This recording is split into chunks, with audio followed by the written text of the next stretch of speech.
Karon adlaw sa Biyernes sa ikalima nga semana sa Pasko sa pagkabanhaw.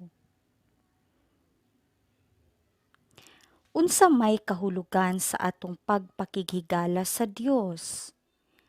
Makakatunan kita mahitungod sa atong relasyon sa Dios pinaagi sa atong pagpamalandong sa tawhanong pakighigala. Ang atong tawhanong pakighigala nanukad diha sa tinuod nga pag-ila sa ubang tawo.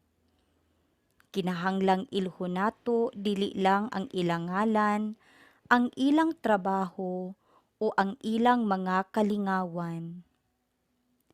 Mahitungod sa matuod nga managhigala, kinahanglang hibaluan nato ang ilang mga kalipay ug mga kagul-anan, ang ilang kagahapon ug ang ilang mga gidamgo alang sa umaabot ug sila usab nakaila kanato. Ang Dios nasayod unsay naa sa atong kasing-kasing ug sa atong hunahuna ug tinguha niya nga makaila kita kaniya. Gipadayag niya ang iyang kaugalingon ngari kanato diha sa balaang kasulatan ug diha sa tradisyon.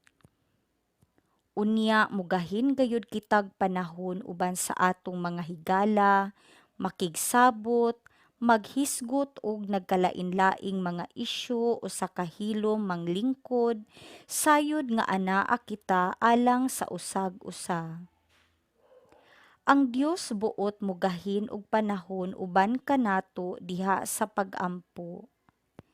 Makighinabi kita sa Dios mahitungod sa nanghitabo sa atong kinabuhi, mamalandong og ilhon ang iyang kabubuton diha sa mga desisyon nga atong himuon o bisan sa pagpahulay diha sa iyang presensya. Sa katapusan, kanunay kitang anaa sa higayon nga nanginahanglan kanato ang atong mga higala, andam kitang mutabang. Bisan ang Dios wala manginahanglan kanato, gitawag kita niya nga tabangan nato ang iyang mga hinigugmang mga anak, ang atong mga kaigsuonan, diha sa mahigugmaong paghatag sa atong kinabuhi alang kanila. Pamalandong. Sama nga ako nakigsuod sa akong mga higala, nakigsuod ba ako sa Dios? Migahin ba akog panahon uban kaniya diha sa pag-ampo? Pagbasa gikan sa mga buhat sa mga apostoles. Unya dinasunan sa tibuok simbahan, kaming mga apostoles ug ang mga pangulo sa maong simbahan nagkauyon sa pagpilig mga tawo sa ilang pundok aron ipadala ngadto sa Antioquia uban ni Pablo ug ni Bernabe. Gipili nila si Judas nga ginganlag Barsabas ug si Silas, mga tawo nga gitamod pag-ayo sa mga kaigsuonan. Ug ilang gipadala kanila kining mosunod nga sulat. Ang mga apostoles ug ang mga pangulo sa simbahan nga inyong mga igsuon nangumusta sa tanang mga kaigsuonang dili Hudiyo nga nagpuyo sa Antioquia, sa Syria ug sa Cilicia.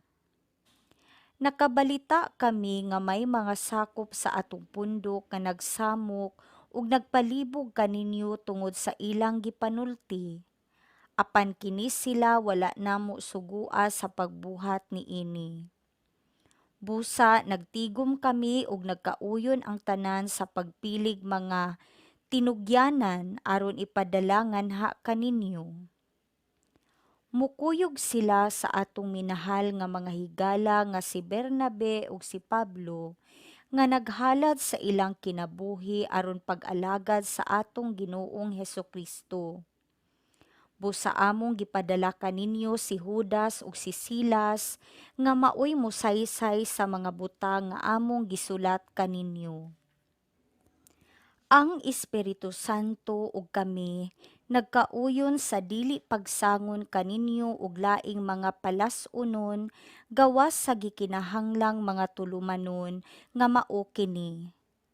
Ayaw kamo pagkaon ug kalan-on nga gihalad ngadto sa mga dios-dios, ni dugo, ni mananap nga gituok, ug likayin ninyo ang pakighilawas. Kung likayan ninyo kining mga butanga, matarong ang inyong gibuhat. Adios. Ang mga tinugyanan ilang gipagikan ug nangadto sa Antioquia ug gitigom nila ang tanang magtotoo ug gihatagan sa sulat. Pagkabasa sa mga tawo sa sulat, nalipay sila pag-ayo tungod sa makapadasig nga mga pulong. Ang pulong sa Ginoo. Salmo responsoryo. Daygon ko ikaw diha sa kanasuran o Ginoo. Ang akong kasing-kasing malig-on o Dios, ang akong kasing-kasing malig-on. Mag-awit ako ug magdayig. Pagmata o kalagko, pagmata lira ug alpa. Akong pukawon ang banag-banag. Daygon ko ikaw diha sa kanasuran o Ginoo. Pasalamatan ko ikaw taliwala sa kanasuran o Ginoo. Awiton ko ang imong kadungganan diha sa mga nasod. Ibayaw ka unta labaw sa kalangitan o Dios, labaw sa tibuok kayutaan, ibayaw ang imong himaya. Daygon ko ikaw diha sa kanasuran o Ginoo. Pagbasa gikan sa Santos nga Ebanghelyo sumala ni San Juan. Si Jesus miingon sa iyang mga tinun-an, "Kini mao ang akong sugo. Paghigugmaay kamo ingon nga ako nahigugma kaninyo. Ang labing dakong gugma nga ikahatag sa usa ka tawo ngadto sa iyang mga higala mao ang pagpakamatay alang kanila. Kamo akong mga higala kun buhaton ninyo ang gisugo ko kaninyo. Dili ko na kamo tawgon nga mga sulugoon, kay ang sulugoon dili mahibalo sa gibuhat sa iyang agalon. Hinunua, tawgon ko kamo nga akong mga higala, kay gisultihan ko man kamo sa tanan nga nadungog ko sa akong amahan. Dili kamo maoy nagpili kanako, ako ang nagpili kaninyo, ug gipili ko kamo aron manlakaw ug mamungag daghan mga bunga nga mulungtad. Busa ihatag kaninyo sa amahan bisag unsay inyong pangayoon kaniya sa akong ngalan. Kini mao ang isugo ko kaninyo. Paghigugmaay kamo."